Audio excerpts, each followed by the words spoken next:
When a group of weary Civil War soldiers posed for a routine photo at their campsite during a short break, no one expected it to become a historical anomaly.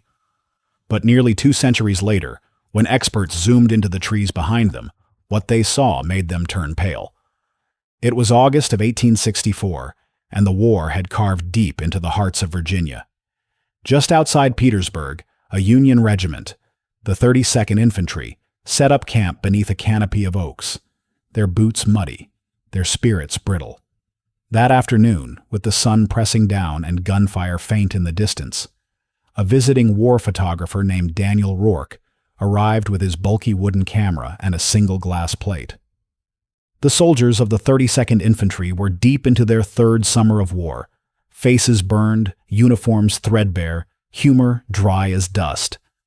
Some men reclined with their backs against logs, chewing slowly through hardtack as if it might taste better with enough patience. Others gathered in pairs, sharing cigarettes and muttered jokes. One man used the sole of his boot to grind a bullet mold into shape. Another, older fellow, scratched a letter to someone named Ellie with fingers dirt-stained and trembling. Into this lived-in mess stepped Daniel Rourke, his camera swaddled in cloth, his face damp with effort. "Gentlemen," he called, his voice straining for cheer, "if you'd be kind enough to spare me 10 minutes, I'll make you immortal." No one moved at first. Then a few rose, brushing dust from sleeves, smoothing beards. They gathered with the sluggish obedience of men who'd seen too much. Some sat, others leaned on their rifles while a few managed half smiles. There wasn't excitement, just resignation. They knew the photo wasn't for them. It was for the wives who feared every telegram, for the children too young to remember their faces, a keepsake in case they didn't come back. None of them knew that this quiet moment, meant to preserve brotherhood, would also capture a predator hiding in the trees. Caleb Morgan hovered at the edge of the crowd. He looked too clean, too upright, and too young, which was precisely what he was. Just 18, he had arrived only 2 weeks earlier with the stiffness of someone who still believed he might leave whole. The loss of his older brothers, Daniel and Eli, was still fresh on his mind, though he rarely spoke of them. He wore their deaths in the careful way he folded his blanket, in how he stood just behind the older men, but never quite among them. As the group settled into position, Lieutenant Amos Reddick, who'd survived Antietam with a scar across his chin and a voice like scraped iron, pointed at Caleb. "You best look brave, Caleb," he drawled, stepping aside to give the photographer room. "This photo's forever." That earned a few tired chuckles. Caleb forced a smile, then dropped it just as quickly. He stood toward the back, one hand resting lightly on his canteen, the other clenched behind his back. Rourke adjusted the lens. He counted down softly. The men held still. A breathless pause. Then the shutter clicked. It was over in less than a second, but for those men, unknowingly framed in history, it would be the last moment of normalcy. Within days, half of them would scatter, wounded or dead, across an ambushed trail they hadn't meant to follow. And just above them, nestled into the dense foliage, a figure watched, unmoving, unspeaking, his mission already in motion. For decades, the photograph sat unnoticed in a faded storage box labeled Uncatalogued Glass Plates, MISC. Infantry. After the war, Daniel Rourke had returned north, opened a small portrait studio in upstate New York, and quietly retired. His war negatives, bundled in paper and twine, were sold off piecemeal after his death in 1902. Most were lost to mildew, others to fire.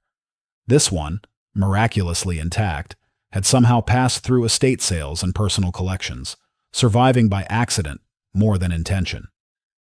In 2023, the photo resurfaced at a modest auction in rural Pennsylvania. A retired antique dealer had discovered it among the belongings of his late uncle, an amateur Civil War collector who had kept the plate wrapped in flannel inside a tobacco tin.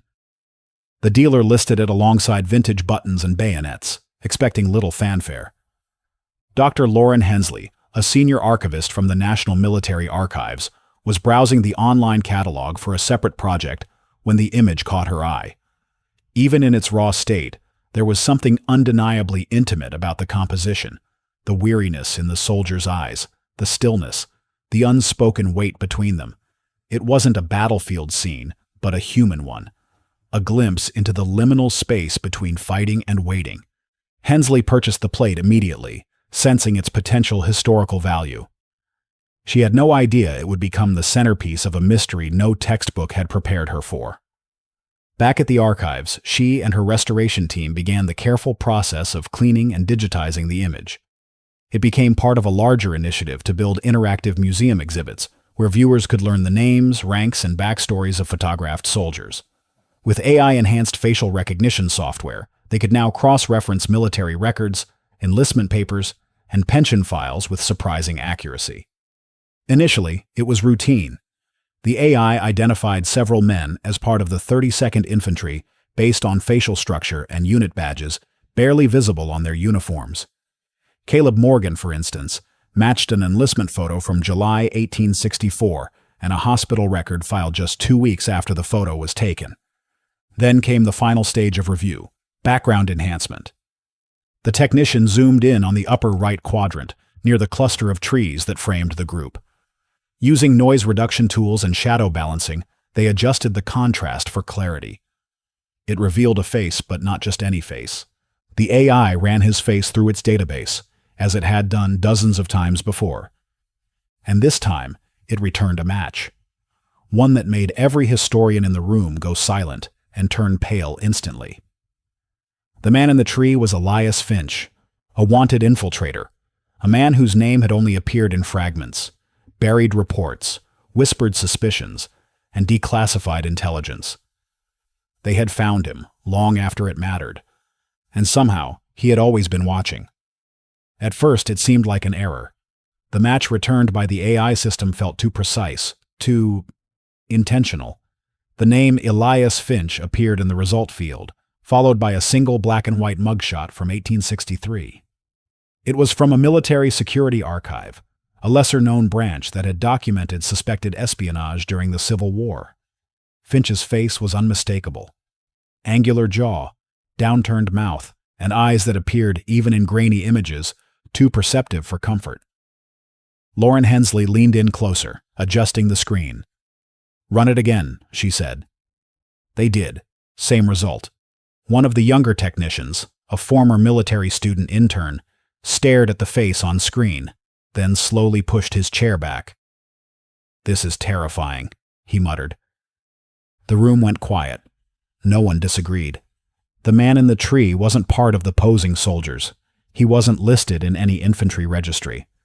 According to the notes embedded in the match file, Finch was a known infiltrator with a trail of misdirection and betrayal behind him.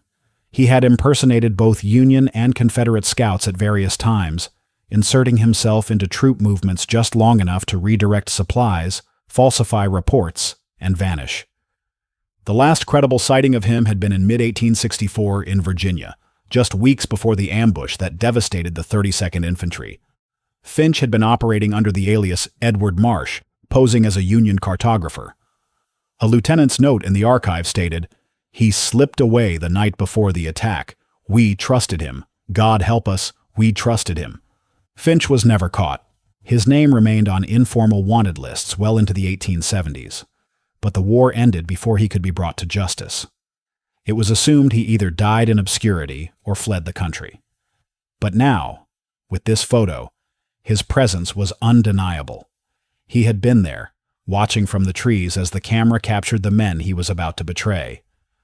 What made it worse, more chilling, was the timing.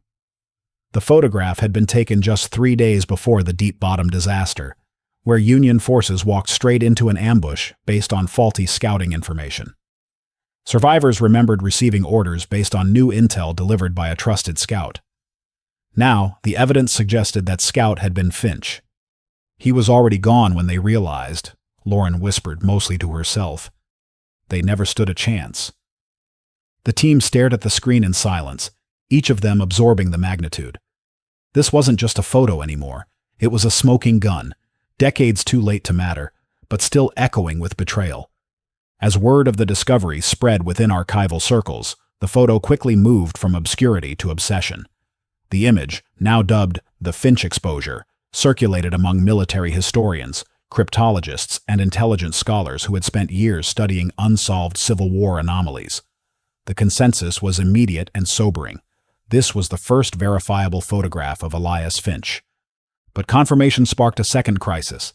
How deep had his sabotage gone? Dr. Lauren Hensley, already leading the archival restoration, coordinated with military history departments across several universities. A cross-reference initiative began, comparing Finch's timeline, reconstructed painstakingly through letters, dispatches, and field reports, with known tactical failures. Patterns emerged: misdirected cavalry units, missing supply trains, patrols sent to abandoned coordinates, all within the window of Finch's known aliases. One event stood out: the Third Battle of Deep Bottom. Survivors from the 32nd Infantry had long puzzled over why their unit advanced under unclear orders that day. Lauren's team traced Finch's infiltration tactics: temporary enlistments, swapped documents, false papers that looked authentic under inspection, but always included slight deliberate errors. His real genius wasn't in disguise, but in trust. He made people believe they knew him. The deeper they dug, the clearer it became. Finch's sabotage wasn't limited to maps or rumors. He had infected decision-making itself, seeding doubt, rerouting action, and walking away before the first bullet was fired. And all of it, improbably, was captured in a single photo. One man, watching with the eerie calm of someone who already knows how the story ends. As the investigation deepened, so did the weight of its implications. One by one, the names and voices of long-forgotten soldiers were pulled from fragments, journals, letters, and debriefs. These weren't just footnotes, they were witnesses. Men who had seen something off, sensed betrayal but had no proof, and carried the doubt with them into old age or an early grave. Lauren began scouring smaller repositories, local archives, obscure museum basements, searching for anything that could corroborate Finch's presence beyond strategy and rumor. It was then that a thread emerged. Several accounts from the Deep Bottom campaign referenced a man seen just before departure, one who didn't speak much, always writing, always watching. Most had dismissed him, but one name appeared twice: Corporal Jeremy Holden. In a locked cabinet at the Richmond War Records Museum, Lauren found what she hadn't realized she was looking for: a single-page letter, brittle with age, filed under miscellaneous, suspicious correspondence. It was written by a Union corporal named Jeremy Holden, one of the few survivors of the Deep Bottom ambush.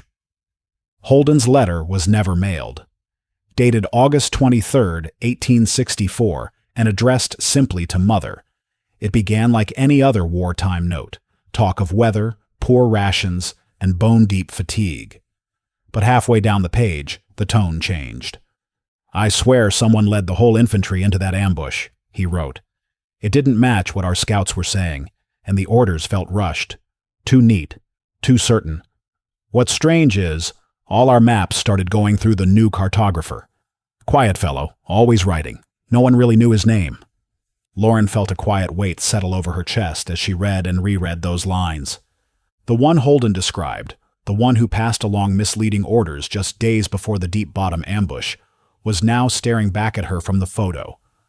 Elias Finch hadn't just infiltrated the 32nd Infantry, he had orchestrated their downfall, watched them pose for a photo, and slipped away while they marched toward ruin.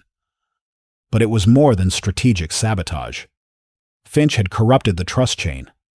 He had inserted himself into the quiet spaces between certainty and doubt, then exploited that silence until it broke men apart. By now, several military failures across Virginia had been linked to Finch's presence. Each one involved fractured units, supply misrouting, or inexplicable orders. He wasn't just a rogue element.